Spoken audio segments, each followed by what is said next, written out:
En face, vous avez un poteau sur lequel est installé le nœud optique qui sert à desservir les villages de Villers-la-Tour, Mont-Soin-Brechy, Mâcon et peut-être également Seloigne.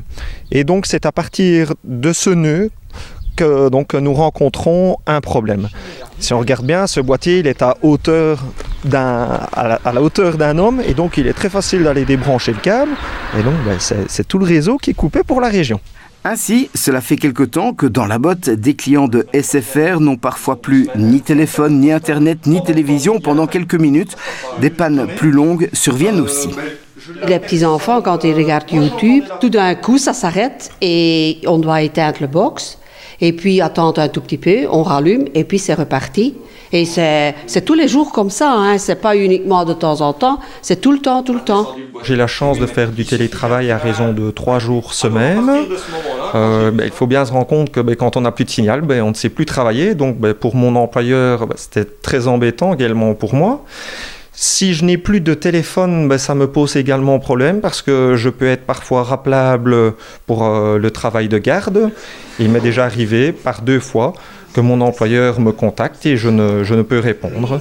Le téléphone, on ne peut pratiquement pas s'en passer. D'abord, on en a besoin, puis nous sommes sur le système de la télévigilance. S'il y a un problème, nous pouvons appeler, mais ici, il n'y a plus moyen de rien, puisqu'il n'y a plus... Et ça peut durer très longtemps. Parce que c'est même pas question d'heures.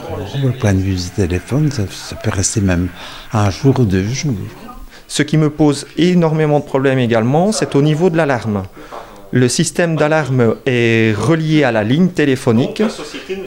Et dernièrement, la société qui est venue réaliser l'entretien a fait ce test et on a constaté que la ligne téléphonique était coupée. Et donc, elle décline toute responsabilité en cas d'intrusion dans la maison. Pas possible apparemment de faire appel à un autre opérateur, leurs signaux étant insuffisants. Un groupe Facebook a été créé pour rassembler tous ceux qui connaissent le même problème dans la région avec le distributeur français. Les plaignants sont bien décidés à ne pas se laisser faire et iront réclamer un soutien de la part des politiques locaux lors du prochain conseil communal de Momigny le 4 juillet.